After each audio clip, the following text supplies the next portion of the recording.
Hello friends, welcome to DK list. நம்மளோட DK லிஸ்ட்டில் இப்போ என்ன பார்க்க போகிறோம்னா டேஸ்டியான சுவையான அரைச்சி விட்டு சாம்பார் தாங்க பார்க்க போகிறோம். இது செய்கிறது ரொம்ப ஈஸி. நம்ம ஒரே மாதிரி சாம்பார் வைக்காமல் இந்த மாதிரி மசாலா பொருட்களை அரைச்சி போட்டு சாம்பார் வச்சு பாருங்கள். டேஸ்ட் சூப்பராக இருக்கும். கண்டிப்பாக ட்ரை பண்ணி பாருங்கள். வாங்க அது எப்படி செய்யலாம்னு சொல்லிட்டு நம்மளோட வீடியோக்குள் போய் பார்க்கலாம். இப்போ நான் ஒரு குக்கர் ஒன்று எடுத்து வச்சுருக்கேன். அதில் 1 கப் அளவுக்கு நான் துவரம்பருப்பு எடுத்துக்கிறேன். உங்களுக்கு எவ்வளோ பருப்பு தேவையோ அந்த அளவுக்கு நீங்கள் எடுத்துக்கோங்க. இதை நல்லா வாஷ் பண்ணி கழுவி எடுத்துகிட்டு வந்துடலாம். இப்போ நான் வாஷ் பண்ணி கழுவி எடுத்துகிட்டு வந்துட்டேன். இது கூடயே இந்த பருப்பு 3 அளவுக்கு மட்டும் தண்ணி ஊற்றிக்கலாம். ஊற்றிட்டு இது கூடயே தக்காளி வெங்காயம் சேர்த்துக்கலாம். நீங்கள் சின்ன வெங்காயம்னாலும் சேர்த்துக்கலாம். நான் பெரிய வெங்காயம் சேர்த்துக்கிறேன். சேர்த்து குக்கரில் மூடி வச்சு பருப்பு நல்லா வேகிற வரையும் நம்ம வெயிட் பண்ணுவோம்.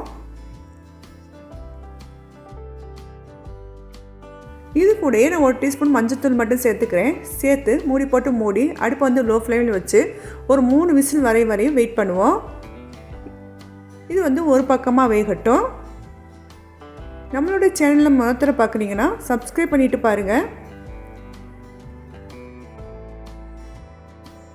இப்போது அந்த சாம்பாருக்கு தேவையான மசாலா பொருட்கள் ரெடி பண்ணிடலாம். நான் 2 டீஸ்பூன் அளவுக்கு மல்லி எடுத்து வச்சுருக்கேன். மல்லி நல்லா வறுப்பரட்டும்.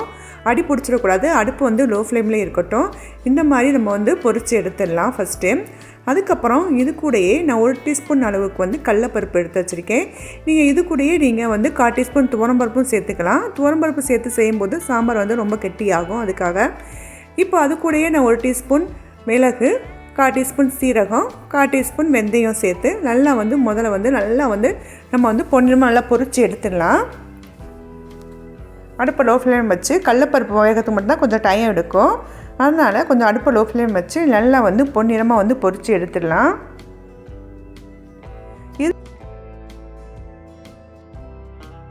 இது கூடயே காரத்துக்கு தகுந்த மாதிரி மிளகா சேர்த்துக்கோங்க. நான் ஒரு 15 மிளகா இருக்கும் நான் சேர்த்துக்கினேன். நீங்கள் எவ்வளோ காரம் சாப்பிட்றீங்களோ அதுக்கு தகுந்த மாதிரி நீங்கள் சேர்த்துக்கோங்க. சேர்த்து நல்லா நம்ம மிக்ஸ் பண்ணி விட்டுடலாம். நல்லா வறுத்து வரணும். இது கூடயே நான் ஒரு கைப்பிடி அளவுக்கு தேங்காய் எடுத்து வச்சுருக்கேன். அதையும் சேர்த்து நல்லா மிக்ஸ் பண்ணி விட்டுடலாம்.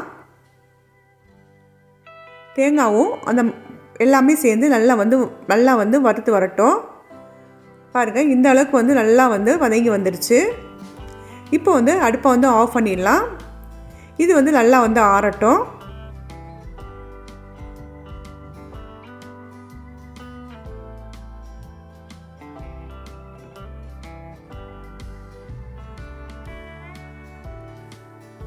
இப்போ ஒரு கடாய் ஒன்று எடுத்து வச்சுருக்கேன். அதில் 2 டீஸ்பூன் அளவுக்கு மட்டும் ஆயில் சேர்த்துக்கிறேன். அது கூடயே ஒரு 10 பெரிய வெங்காயம் சின்ன வெங்காயம் சேர்த்துக்கிறேன். சேர்த்து நம்ம எந்த காய் யூஸ் பண்ணுறோமோ எல்லா காயுமே அதில் சேர்த்துடலாம். நான் முருங்கைக்காய், கத்திரிக்காய் மட்டும் தான் யூஸ் பண்ணுறேன். உங்கள்கிட்ட எந்த காய் இருக்கோ நீங்கள் அந்த காய் யூஸ் பண்ணிக்கலாம். முதல்ல இந்த வெங்காயம், காய் எல்லாமே அந்த ஆயிலை நல்லா வதக்கி எடுத்துக்கலாம்.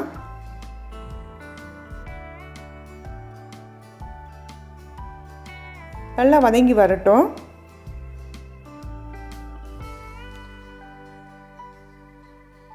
பாருங்கள், நல்லா வதங்கி வந்துடுச்சு.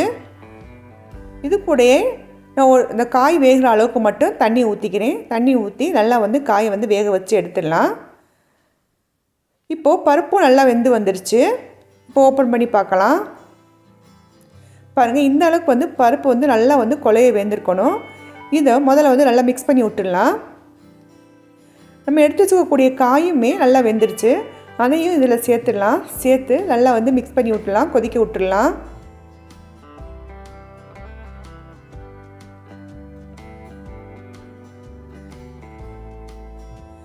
காய் நல்லா வெந்து வரணும். அப்படியே கொஞ்சம் நேரம் நல்லா கொதிக்கட்டும். இப்போ பாருங்கள், நல்லா கொதி வந்துருச்சு. நான் 1 நெல்லிக்காய் சைஸ் புளி கரைச்சி வச்சுருந்தேன். அதையும் சேர்த்துக்கிறேன். சேர்த்து நல்லா மிக்ஸ் பண்ணி விட்டுடலாம். சாம்பாருக்கு தேவையான உப்பும் சேர்த்துக்கலாம். சேர்த்து நல்லா மிக்ஸ் பண்ணி விட்டுடலாம். நல்லா கொதி வரட்டும். புளியோட பச்சை வாசனை நல்லா போகட்டும்.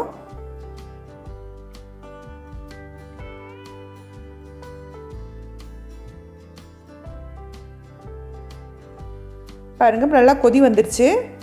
நான் இது கூடயே நான் அரைச்சி வச்சிருந்த மசாலா பொருளை சேர்த்துறேன். சேர்த்து நல்லா மிக்ஸ் பண்ணி விட்டுடலாம்.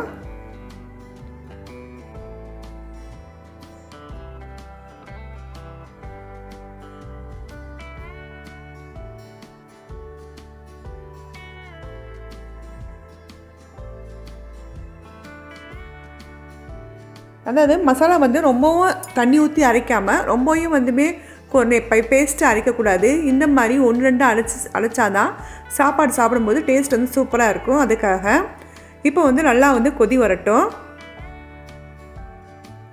இப்போ பாருங்கள், சுவையான டேஸ்டியான சாம்பார் வந்து ரெடி ஆயிடுச்சு.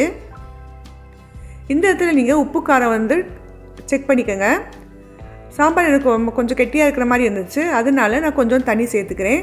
உங்களுக்கு சாம்பார் கெட்டியாக இருந்தாலும் நீங்கள் அந்த மாதிரி செஞ்சுக்கலாம். பாருங்கள், காயெல்லாம் வந்து நல்லா வந்து வெந்து வந்துருச்சு. இப்போது பெருங்காயம் வந்து நான் சேர்த்துக்கிறேன். சேர்த்து நல்லா வந்து மிக்ஸ் பண்ணி விட்டுடலாம்.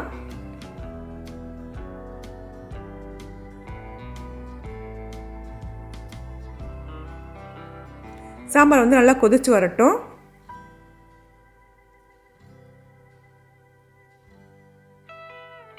பாருங்கள், சாம்பார் வந்து நல்லா கொதிச்சு வருது. இப்போது இந்த சாம்பாருக்கு தேவையான ஒரு தாளிப்பு போட்டுடலாம். நான் 1 டீஸ்பூன் அளவுக்கு வந்து நெய் சேர்த்துக்கிட்டேன். அது கூடயே நெய் நல்லா காஞ்சதுக்கப்புறம் கடுகு, வெந்தயம், 2 டீஸ்பூன் சீரகம், காஞ்ச மிளகா, கருவேப்பிலை போட்டு ஒரு தாளிப்பு போட்டுடலாம்.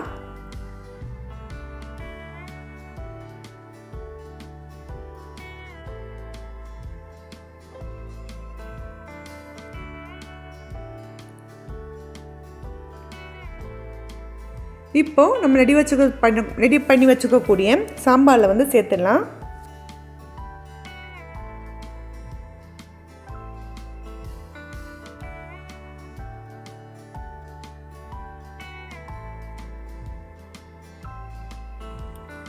இப்போ எல்லாமே நல்லா நெய்யில் வந்து நல்லா பொரிஞ்சு வந்துருச்சு. இப்போ ரெடி பண்ணி வச்சுக்கக்கூடிய சாம்பாரில் சேர்த்துடலாம். சேர்த்து நல்லா வந்து மிக்ஸ் பண்ணி விட்டுடலாம்.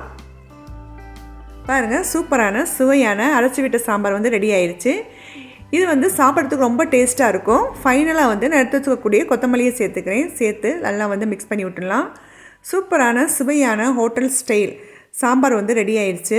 கண்டிப்பாக வந்து நீங்கள் ட்ரை பண்ணி பாருங்கள். இந்த மாதிரி மசாலா அரைச்சி செய்யும்போது டேஸ்ட் வந்து அட்டகாசமாக இருக்கும். கண்டிப்பாக வந்து உங்கள் வீட்டில் ஒரு முறை ட்ரை பண்ணி பாருங்கள். இது சாதத்தோடு சேர்த்தும் இல்லாமல் தோசை, இட்லிக்கெலாம் ரொம்ப அட்டகாசமாக இருக்கும். கண்டிப்பாக வந்து ஒரு முறை ட்ரை பண்ணி பாருங்கள். ஓகே ஃப்ரெண்ட்ஸ், இந்த வீடியோ உங்களுக்கு பிடிக்கும் நம்புறேன். பிடிச்சிருந்துச்சுன்னா லைக் பண்ணுங்கள், கமெண்ட் பண்ணுங்கள், ஷேர் பண்ணுங்கள். மறக்காமல் சப்ஸ்கிரைப் பண்ணிடுங்க.